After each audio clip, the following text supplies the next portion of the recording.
આદિ અનાદિ કાળથી આપણા જે વડવાઓ છે અને ઋષિમુનિઓ છે તે આયુર્વેદનો ઉપયોગ કરતા.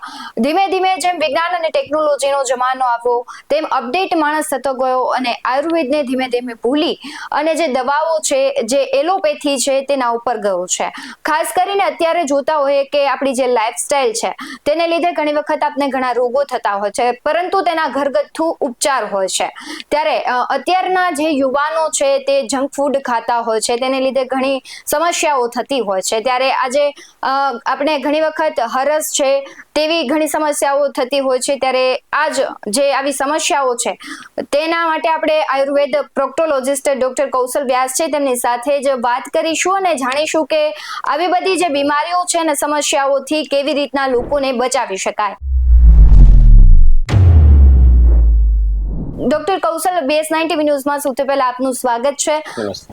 ખાસ કરીને અત્યારની જે યુવા પેઢી છે એ બહારનું ખૂબ જ ખાતી હોય છે, જંક ફૂડ છે તે વધારે પડતું આહારમાં ઉપયોગ કરતી હોય છે. ત્યારે મળમાર્ગના ઘણા રોગો થતા હોય છે. સૌથી પહેલા તો હું તમને પૂછવા માંગીશ કે મળમાર્ગના રોગો કયા કયા છે? આમ જોવા જાય ને તો મળમાર્ગના ઘણા બધા રોગોનો સમાવેશ થાય છે, પણ મુખ્યત્વે જોવા જાય જે હોસ્પિટલમાં દર્દીઓ આવતા હોય છે ને એ છે હરસ, મસા, ફિશર અને ભગંદર. આ ત્રણ રોગના દર્દીઓ મેક્સિમમ હોસ્પિટલમાં વિઝિટ કરતા હોય છે. સર, આપને પૂછવા માંગીશ કે હરસ, મસા ને જે ફિશર ને તમે જે ભગંદરની વાત કરી એ કોને કહેવાય? હરસ, મસા કયો, એને પાઇલ્સ કયો કે હેમરોઇડ્સ કયો કે બવાસીર કયો, બધા શબ્દોનો અર્થ છે ને એ એક જ થાય છે. અને હરસ મસા કહીએ ને તો એ આપણા હાથ પગમાં જે રક્તવાહિની હોય છે, આ રક્તવાહિની જ્યારે નીચે મળમાર્ગમાં ફૂલાઈ જાય ને એને હરસમસા કહેવામાં આવતું હોય છે. ફિશર એટલે નીચે મળમાર્ગમાં પડતા ચીરા. શિયાળામાં જેવા હાથ પગમાં ચીરા પડે છે એવા ચીરા જ્યારે નીચે મળમાર્ગમાં પડે છે એને ફિશર અથવા તો વાઢિયા અથવા તો ચીરા તરીકે દર્દીઓ સંબોધતા હોય છે. અને ત્રીજી જે રોગ છે એ છે ભગંદર. ભગંદર એટલે મળમાર્ગની આજુબાજુ 3 થી 4 ઇંચની અંદર કોઈ પણ જગ્યાએ વારંવાર ગુમડું કે ફોલ્લી થવી અને એ ફૂટ્યા પછી એમાંથી એક જ જગ્યાએથી રસી વારંવાર નીકળવું એને કહેવાય ભગંદર. લોકોમાં એવી માન્યતા હોય છે કે પહેલા ફિશર થાય, પછી હરસ થાય અને પછી ભગંદર થતું હોય છે, પણ એવું હોતું નથી. દરેક રોગની જે રોગ થવાની જે પ્રક્રિયા છે એ અલગ અલગ હોય છે. ખાસ કરીને દર્દીઓને આવા રોગો થતા હોય તો તેના લક્ષણો શું હોય અને આ બધા જે તમે રોગ કીધામાં તફાવત શું હોય? મોટા ભાગે જે દર્દીઓ હોસ્પિટલમાં આવતા હોય છે, આપણે હરસ અને મસા વિશે સૌ પ્રથમ વાત કરીશું. તો હરસ અને મસામાં દર્દીઓની કમ્પ્લેન હોય ને એ હોય છે લોહી પડવું, બેઠકના ભાગમાં સોજો આવવો, દુખાવો થવો અને મળમાર્ગમાંથી કશું ચામડી જેવો ભાગ છે ને એ બહાર નીકળવો. અને ઘણા દર્દીઓ એવી પણ કમ્પ્લેન કરતા હોય છે કે એકવાર એ ભાગ બહાર આવે છે પછી ધક્કો મારીને અંદર બેસાડવો પડે છે. આવી જો કાંઈ પણ જાતના લક્ષણો તમને જોવા મળે તો આપણે એમ માની શકીએ કે તમને હરસ મસાની તમને તકલીફ છે. પણ છતાં આ કોઈ પણ જે રોગ છે એનું પાકું નિદાન તો એ જાણકાર ડોક્ટર જ કરી શકે. ખાસ કરીને સર આ રોગ થતા હોય તેના વિશે એનું કારણ શું હોય? બીજું પણ આપણે એક વાત કરીએ કે ફિશર જે છે, ફિશરમાં જે દર્દીઓ છે એ દર્દીઓ કમ્પ્લેન જે કરે છે એમાં ખાસ કરીને નીચેના ભાગમાં બળતરા થવી, સોય લાગતી હોય એવો અનુભવ થવો, લાઈ બળવી, નીચેના ભાગ સાંકડો થઈ જતો હોય, આવા લક્ષણો સાથે અથવા તો આવી કમ્પ્લેન સાથે દર્દીઓ હોસ્પિટલમાં આવતા હોય છે. તો આપણે તફાવત કરી શકીએ કે હરસ કોને કહેવાય, ફિશર કોને કહેવાય અને ત્રીજી વસ્તુ છે એ ભગંદર. ભગંદર એટલે મળમાર્ગમાં થતા મૂઢિયા ગુમડા અથવા તો ફોલ્લી. જો ભગંદર શરૂઆતી અવસ્થામાં હોય તો પેશન્ટને બેઠકના ભાગમાં સોજો થાય છે અને એની સાથે તાવની પણ પેશન્ટ કમ્પ્લેન કરતા હોય છે અને લવકારા મારતો દુખાવો આ ખાસ કરીને પેશન્ટ કમ્પ્લેન કરતા હોય છે. અને જો ભગંદર પૂર્ણ થઈ ગયું હોય તો એમાંથી રસી નીકળવું અને કન્ટિન્યુઅસ એકને એક જગ્યાએ વારંવાર ફોલી કે ગુમડું ફૂટવું અને પાછું રસી ભરાવું, પાછું ફૂટવું, આની કમ્પ્લેન કરતા હોય તો આપણે એ તફાવતમાં કહી શકીએ કે આને આપણે ભગંદર કહી શકીએ. ખાસ સર આ બધા રોગ થવાનું મુખ્ય કારણ શું છે? આ બધા રોગનું જો મુખ્ય કારણ જોઈએ ને તો એ છે સંતોષકારક મળ પ્રવૃત્તિ ન થવી. સંતોષકારક જે મળ પ્રવૃત્તિને આપણે વાત કરી તો એને કઈ રીતના કહેવાય કે સંતોષકારક મળ પ્રવૃત્તિ શું છે અને તેના માટે આપણે શું કરવું જોઈએ? સંતોષકારક મળ પ્રવૃત્તિ એટલે જ્યારે મળ તમારું સમયસર આંતરડાના ઉપરના ભાગમાંથી નીચેના ભાગમાં આવી જાય અને જ્યારે દર્દી સમયસર એ લેટ્રિન આવી જાય અને એકવાર લેટ્રિન ગયા પછી તમને તન અને મનથી તાજગીનો અનુભવ થાય અને શરીરમાં હલકાપણાનો અહેસાસ થાય, સ્ફૂર્તિનો અહેસાસ થાય, આને કહેવાય સંતોષકારક મળ પ્રવૃત્તિ. ખાસ તો સમયસર મળ છે તેના આવવા માટેના કયા કારણો જવાબદાર છે? સમયસર મળ પ્રવૃત્તિ માટેનું સૌથી જો મહત્વનું હોય ને એ છે આપણું આંતરડું છે ને એ 15 થી 20 ફૂટ લાંબુ હોય છે. તો એ 20 ફૂટના આંતરડામાં જે તમારા મળની યાત્રા છે, જે તમારા મળની જર્ની છે એ ખૂબ જ મહત્વની છે. એ મળની જર્ની જો સમયસર થઈ જાય, આંતરડાના ઉપરના ભાગમાંથી નીચેના ભાગ સુધી જો સમયસર મળ પહોંચી જાય તો તમને સંતોષકારક મળ પ્રવૃત્તિનો અનુભવ થાય. ખાસ કરીને સર આપણે જોઈએ કે અત્યારની લોકોની લાઈફસ્ટાઈલ છે, કપડાં છે અને ખોરાક છે તે ક્યાંક ને ક્યાંક રોગોને છે આમંત્રણ આપતું હોય છે, ત્યારે આ પ્રકારના રોગોમાં તે કેટલું અસર કરતું હોય છે? એના માટે થોડુંક હું વિસ્તારથી તમને આ જણાવીશું કે સંતોષકારક જે મળ પ્રવૃત્તિનો આપણે જે વાત કરી એની સાથે આજે તમે પ્રશ્ન પૂછ્યો એનો સીધો સંબંધ છે. સંતોષકારક મળ પ્રવૃત્તિ માટેના સૌથી જવાબદાર જે કારણો હોય ને એમાં સૌથી મુખ્ય કે સૌથી મહત્વનું જે પહેલું કારણ છે ને એ છે સમયસર પૂરતી ગાઢ ઊંઘ. સમયસર પૂરતી ગાઢ ઊંઘ, આ ત્રણેય શબ્દનો સમન્વય એવો ખૂબ જ જરૂરી છે. ખાલી સમયસરે નહીં, ખાલી પૂરતી નહીં અને ખાલી ગાઢે નહીં. આ જો ત્રણેય વસ્તુ પૂરી થાય તો તમારી ઊંઘ પૂરી થાય અને ઊંઘ પૂરી થશે તો સ્વાભાવિક છે કે આપણો જે મેઇન હેતુ છે મળને ઉપરથી નીચે સમયસર લઈ આવવા માટેનો એ પૂરો થતો આપણને જણાય. તો સૌથી મહત્વની વસ્તુ છે સમયસર પૂરતી ગાઢ ઊંઘ. બીજી વસ્તુ જે સૌથી મહત્વની છે એ છે અપચો. અપચામાં આપણે વાત કરીને તો એમાં 3 કારણ જવાબદાર છે. જે તમે લાઈફસ્ટાઈલ કીધું એ પણ એમાં એનો સમાવેશ થાય છે. સૌથી પહેલી જે વસ્તુ છે ને બધા જ લોકો જાણે છે, પણ સૌથી પહેલી જે વસ્તુ છે એ છે તમે કોઈ પણ ખોરાક લ્યો છો એ ખોરાકને ખૂબ જ ચાવીને તમારે હોજરીમાં અંદર તમારે ધક્કો મારવો જોઈએ. જો તમે ખોરાકને ચાવતા નથી તો સ્વાભાવિક છે કે આપણને બધા જ ને ખબર છે કે હોજરીની અંદર દાંત હોતા નથી અને જો ખોરાક તમે ચાવશો નહીં તો સ્વાભાવિક છે કે જે તમારા પાચક રસ, જે તમારા ગલોફામાં જે પાચક રસ હોય છે એ પાચક રસ તમારા ખોરાક સાથે મિક્સ નહીં થાય. ને અમુક પાચક રસ એવા છે કે જે પાચક રસ તમારા ચાવેલા ખોરાક સાથે મિક્સ થશે અને એ હોજરીમાં જશે તો જ અમુક પાચક રસ જે હોજરીના છે એ એક્ટિવેટ થશે. એટલે જો ખોરાક તમે પૂરો નહીં ચાવો તો સ્વાભાવિક છે કે હોજરીને તમારા જે ચાવેલો ખોરાક નથી એનું પણ કામ કરવું પડશે, જેથી હોજરીના બહુ લાંબો સમય લાગશે ખોરાકને પચાવતા. અને જો હોજરી જ લાંબો સમય લેશે તો સ્વાભાવિક છે કે આંતરડાને પણ એટલું જ લાંબુ સમય લાગશે એને પચાવવા માટે.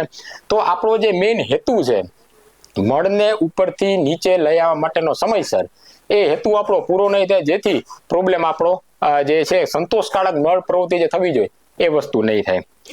બીજું એક તમને હું અપચામાં એક કારણ જણાવીશ કે અત્યારના જે યુવા પેઢીમાં સૌથી વધુ જે હોસ્પિટલમાં દર્દીઓ આવતા હોય છે અને અમે જમીને એમને પૂછતા હોય છે ત્યારે દર્દીઓ કહેતા હોય છે કે જ્યારે અમે પૂછી ત્યારે પેશન્ટ કે દર્દીઓ જનરલી કહેતા હોય છે કે કોઈ પણ વસ્તુ ખાય છે, માનો કે સવારનો બ્રેકફાસ્ટ લીધો, ભૂખ નથી છતાં સવારે પેશન્ટ 11 વાગે નાસ્તો કરે છે, 11 વાગ્યા પછી 1 વાગે ફરી દર્દી છે એ જમવાનું જમે છે, ફરી 4 કે 5 વાગે નાસ્તો કે ફ્રૂટ જ્યુસ લે છે, ફરી 7 કે 8 વાગે પાછું જમવાનું લે છે. એમ મલ્ટિપલ રાઉન્ડ જ્યારે ખાવાના થાય ને ત્યારે તમારી હોજરી જે ખોરાક પચાવવા માટે જે સક્ષમ રહેવી જોઈએ એ રહેતી નથી. એના કારણે શું થાય કે હોજરીમાં તમારા ખોરાકનો લોડ એટલો બધો વધી જાય જેથી હોજરીના કામ કરવામાં ખૂબ જ મહેનત પડે છે અને સમયસર જે કામ હોજરી જે કરી શકવી જોઈએ એ નથી કરી શકતી. એના કારણે આંતરડા ઉપર પણ લોડ આવે છે અને આંતરડા ઉપર લોડ આવશે તો સ્વાભાવિક છે કે આંતરડા પણ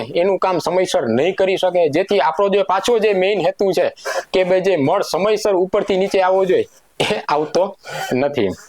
અપચામાં ત્રીજું સૌથી મહત્વનું જે કારણ અત્યારના જે યુવા પેઢીમાં જોવા મળે છે એ છે જમતી વખતે કશું ના કશું બીજું અન્ય કામમાં મનને વ્યસ્ત રાખવું. જેમ કે આપણે જોયું હશે કે જમતી વખતે તમે મોબાઈલ જોતા હોય, જમતી વખતે તમે ટીવી સર્ફિંગ કરતા હોય કે તમે લેપટોપ ઉપર કામ કરતા હોય, અને આ જો વસ્તુ તમે રાખશો તો આનાથી એવું થાય છે કે તમારી જે ખાવાની નિયત ક્વોન્ટિટી છે, ક્વોન્ટિટી જનરલી તમારા જે હોજરીની પાચન શક્તિ છે એના કરતા વધુ પેટમાં જતી હોય છે, જેથી અગેન પેટમાં અપચો ઉભો થતો હોય છે. અપચાના કારણે હોજરી પાછું એનું સમયસર કામ પૂરું કરતું નથી, આંતરડા એનું સમયસર કામ પૂરું કરતા નથી, અને એ બધું જ વસ્તુ સવારે સમયસર મળ નીચે લઈ આવવામાં તકલીફ આપે છે. અત્યારમાં જોવા જઈએ તો જનરલી બાળકોને સવારનો નાસ્તો તો એમના જે વાલીઓ છે એ ખવડાવતા જ હોય છે સમયસર, પણ ભૂખ નથી છતાં જો રિસેસ પડે છે ત્યારે પણ બાળકો નાસ્તો લે છે. અને બીજી વસ્તુ કે એને નિયત સમયમાં બાળકોને જે નાસ્તો છે એ પૂરો કરવાનો હોય છે. એટલે જે પણ અપચરના કારણો કીધા આપણે, જેમ કે ખોરાકને પૂરો ચાવવો નહીં, કેપેસિટી કરતા વધુ પડતો ખોરાક ખાવો, બરાબર, આ બધી જ વસ્તુ છે ને એ ટૂંકા ગાળામાં જે જમવાની જે પ્રક્રિયા છે એને પૂરી કરવાની, એટલે બધી જ વસ્તુ જોવા મળતી હોય છે. તો આનેથી ખાસ કરીને આ વસ્તુમાં ધ્યાન રાખવું. અને ત્રીજી જે સૌથી મહત્વની વસ્તુ આમાં અપચા માટે જે જોવા મળતી હોય છે એ છે વધુ પડતો ટેન્શન અને સ્ટ્રેસ. જો વધુ પડતા ટેન્શન અને સ્ટ્રેસને કારણે પણ અપચો જોવા મળતો હોય છે. આ બધી જ વસ્તુને જો ઓવરકમ કરવું હોય તો એના માટેના અલગ અલગ રસ્તા છે એને આપણે અપનાવવા જરૂરી છે. એના પછી સૌથી જે મહત્વની બાબત જે આવે છે એ છે કસરત કરવી. રોજિંદા 1 થી 1.25 કલાકની કસરત કરવી ખૂબ જ જરૂરી છે. કસરત કરવાથી તમારો જે પેરિસ્ટાલ્ટિક મુવમેન્ટ એટલે કે જે તમારો મળ જે છે જે આંતરડાના ઉપરના ભાગમાંથી નીચેના ભાગમાં એ સમયસર પહોંચી જાય છે. બીજી વસ્તુ જે આપણે અપચામાં વાત કરી કે વધુ પડતા ટેન્શન અને સ્ટ્રેસના કારણે જે અપચો ઊભો થાય છે એમાં પણ કસરત ખૂબ જ મોટો ફાળો ભજવે છે. કસરત કરવાથી અમુક એવા કેમિકલ્સ છે જે આપણા શરીરમાં કસરત કરવાથી આપણા શરીરમાં ઉત્પન્ન થાય છે, અને એ કેમિકલ જેમ કે એન્ડોર્ફિન, એ કેમિકલ્સ તમારા સ્ટ્રેસ હોર્મોનને ઓછો કરી નાખે છે, જેથી પણ તમને સ્ટ્રેસ છે ને એ ઓછો જોવા મળે છે. એના પછી એક હજી તમને હું વાત કરીશ આ અંગેની, એ છે રેસાવાળો ખોરાક લેવો. જી, રેસાવાળો જે ખોરાક છે રોજિંદા અત્યારના પેઢીમાં અથવા તો અત્યારના જે પેશન્ટો મારી પાસે આવે છે, આપણે એને જ્યારે વાત કરીએ તો ઓલમોસ્ટ એના રોજિંદા ખોરાકમાંથી રેસાવાળો ખોરાક ઓલમોસ્ટ નીકળી ગયો છે. તો રોજિંદા 30 થી 35 ગ્રામ રેસા તમારા ખોરાક માટે જવા ખૂબ જ જરૂરી છે. અને આ રેસાવાળો ખોરાક અગેન તમારા મળને પર્યાપ્ત માત્રામાં નીચેના ભાગમાં લઈ આવવા માટે પણ કામ કરે છે અને સમયસર પહોંચાડવામાં પણ કામ કરે છે. બીજી વસ્તુ, રેસાવાળો જે ખોરાક છે એ રેસાવાળો ખોરાક તમને લીલા શાકભાજી, ફળ ફ્રૂટ આ બંનેમાંથી ભરપૂર માત્રામાં મળે છે. અને ત્રીજી વસ્તુ કે માનો કે આ બે વસ્તુ તમે નથી લઈ શકતા પણ તો ઈસબગુલમાંથી પણ તમારી ડેઈલી રેસાની જે ક્વોન્ટિટી છે એ તમે પૂરી કરી શકો છો. એના પછી જે સૌથી મહત્વની જે બાબત છે, જે સૌથી મહત્વનો જે મુદ્દો છે એ છે પાણી પીવું. હવે મોટા ભાગના કેસમાં આપણે જોયું છે કે જ્યારે કોઈ વ્યક્તિને પાણી પીવાનું કહે તો એમ જ કહેતા હોય છે કે પાણી તો હું પૂરતા પ્રમાણમાં પીવું છું. પણ અમારી પાસે એવા ઘણા બધા પેશન્ટો આવે છે કે જે 4-4, 5-5 લીટર દિવસમાં પાણી પીવા છતાં પણ કબજિયાત અને કડક ઝાડાના કારણે દવા લેવા માટે કે બતાવવા માટે હોસ્પિટલમાં ડોક્ટર પાસે આવતા હોય છે. તો પાણી માટે આજે થોડી ચર્ચા હું એ કરીશ કે પાણીને તમે એક સામટું મોટા પ્રમાણમાં પીવું એના કરતા દર કલાકે 2 થી 3 ઘૂંટડા જો તમે પાણીના પીવો તો એનાથી શરીરને કન્ટિન્યુઅસ હાઇડ્રેશન મળતું રહેશે. તમારો મળ છે એને ઉપરથી નીચે લેવાનો જે આપણો મેઇન હેતુ છે એ પણ હેતુ તમારો પૂરો થઈ જશે. મળ તમારો ઢીલો રહેશે અને જે સમયસર થોડું પાણી પીતા રહેવાથી ઓવરઓલ તમારી પાચન શક્તિ પણ સારી રહેશે. જેથી ખાસ કરીને જે લોકોને કબજિયાતની તકલીફ હોય અને આગળનો મળ ખૂબ જ કડક આવતો હોય એવા લોકોને સવારે 10 થી 12 અને સાંજે 4 થી 7 આ 2 સમયમાં મેક્સિમમ પાણી પીવું જરૂરી છે. હવે જો આ જે પણ વસ્તુ મેં તમને કીધી એ જો વસ્તુ સમયસર ન થાય તો સ્વાભાવિક છે કે મળ ઉપરથી નીચે સુધી જે આંતરડામાં સમયસર આવવો જોઈએ, પર્યાપ્ત માત્રામાં આવવો જોઈએ, એકદમ ઇઝીલી આવવો જોઈએ, એ નહીં આવે. અને એ જો નહીં આવે તો એના માટે તમારે રેચક દવાનો ઉપયોગ કરવો પડે છે. હવે એક મોટું અપચાનું કારણ એ છે કે બિનજરૂરી રેચક દવાનો ઉપયોગ. આજે હું અહીંયા તમને 2 થી 3 અલગ અલગ દાખલા આપીશું કે ચાહે એ રેચક દવા આયુર્વેદિક હોય કે બીજી કોઈ પણ પેથીની હોય, જો તમે એને લાંબો સમય ચાલુ રાખો તો પછી એના ઉપર જ તમારે નિર્ભર થઈ જવું પડે છે. એક દાખલો તમને આપીશું કે 2007 નો આ એક દર્દી છે, ફિમેલ પેશન્ટ, ઉંમર વર્ષ 45. અને મને હજી યાદ છે કે એ દર્દી ગુરુવારે સાંજે 5:30 વાગે લગભગ એનો ફોન આવ્યો છે. અને પેશન્ટ પુનાનું હતું કે ડોક્ટર સાહેબ કબજિયાતની મને તકલીફ છે અને મારે કબજિયાત માટે તમને બતાવવા માટે આવવું છે, તો મને શનિવારનો કોઈ એવો સમય આપો કે સમયસર હું ત્યાં હોસ્પિટલે આવી જાઉં, મારું કન્સલ્ટેશન થઈ અને પાછી હું રાત થતા હું મારા ઘરે પુના પાછી પહોંચી જાઉં. મેં પેશન્ટને સમય સવારે 10:30 વાગ્યાનો આપી દીધો. ફોન રાખ્યા પછી મને એક પ્રશ્ન એવો થયો કે સામાન્ય કબજિયાત માટે દર્દી પુનાથી મને બતાવવા માટે અહીંયા સુધી શું કામ આવે છે?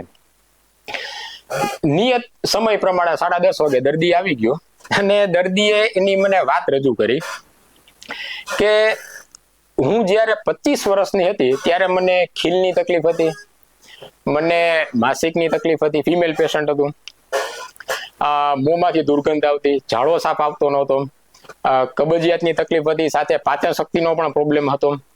એવા ઘણા બધા નાના મોટા પ્રોબ્લેમ હતા અને ઘણી બધા ડોક્ટરો પાસે મેં આના અંગે દવા પણ લીધી, પણ દવા અમુક સમય ફાયદો કરે પછી પાછો પ્રશ્ન હતો ત્યાં આવીને ઉભો રહી જતો.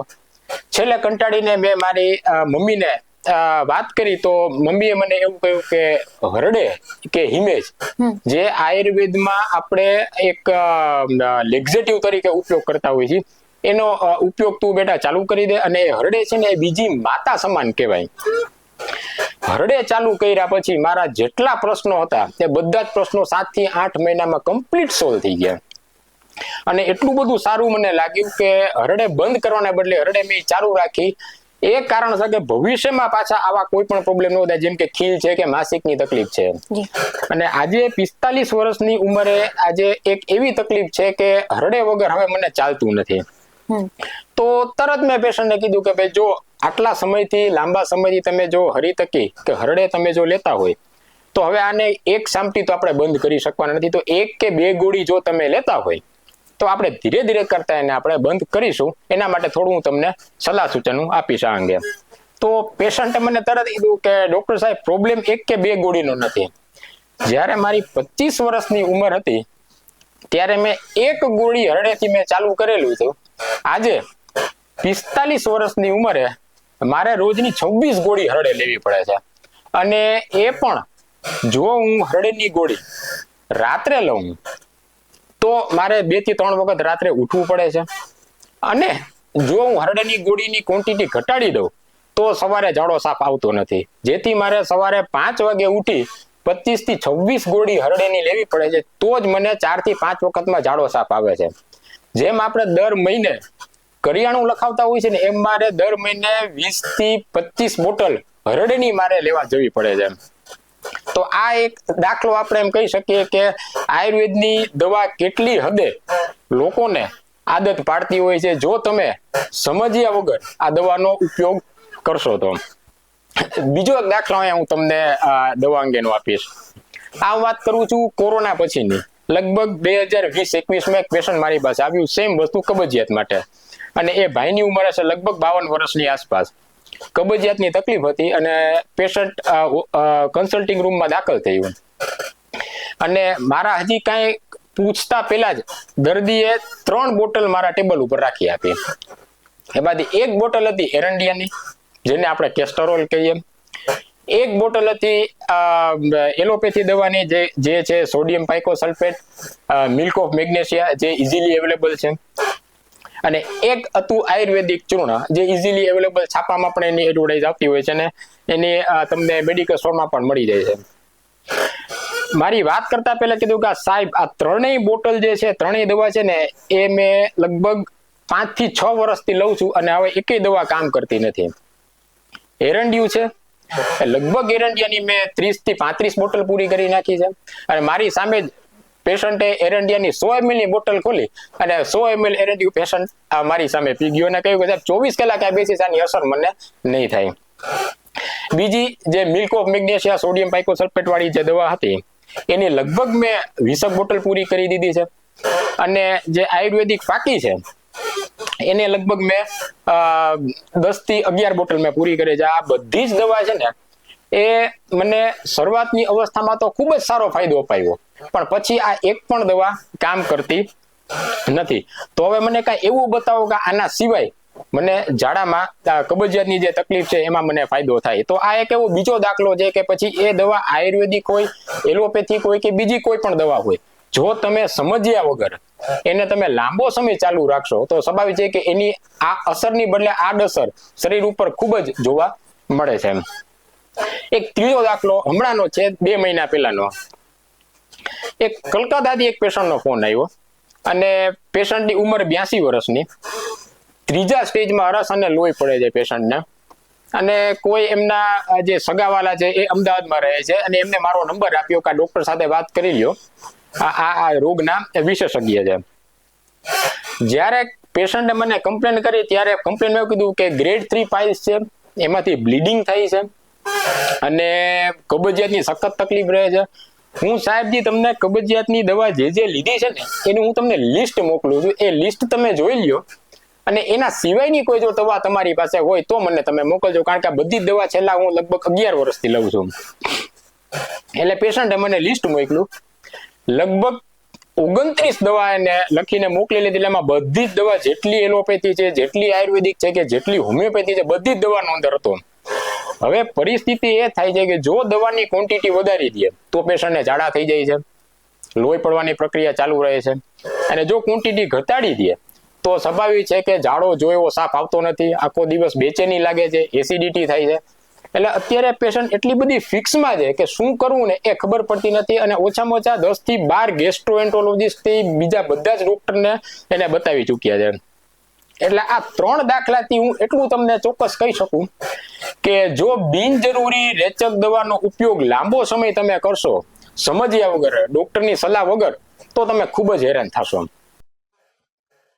જે પ્રમાણે સરે વાત કરી કે બિનજરૂરી દવાઓ છે, આપણે ઘણી વખત એવું કહેતા હોય કે 1-2 દવા છે એનાથી સારું નથી, વધારે ગોળી લઈ લે, પણ વધારે લેવાથી પણ ઘણી વખત તમને છે એની આડઅસર થતી હોય છે. એટલા માટે જે પ્રમાણે ડોક્ટર કહે તે પ્રમાણે દવાઓ લેવી જોઈએ. અને ખાસ અત્યારે આયુર્વેદિક તરફ છે આખો પેઢીઓ છે તે વળી છે. પહેલા પણ જે આયુર્વેદનો ઉપયોગ કરતા હતા, હવે ધીમે ધીમે લોકો આયુર્વેદ તરફ વળ્યા છે. ત્યારે ખાસ જે આ પ્રકારની બીમારીઓ છે ત્યારે આયુર્વેદની જે દવાઓ લેવામાં આવે તો ધીમે ધીમે એ રોગથી આપણે બચી શકીએ. ખાસ તો સર આપ જોડાયા અને દર્શક મિત્રોને ખૂબ સરસ માહિતી આપી તે બદલ આપનો ધન્યવાદ. નમસ્કાર.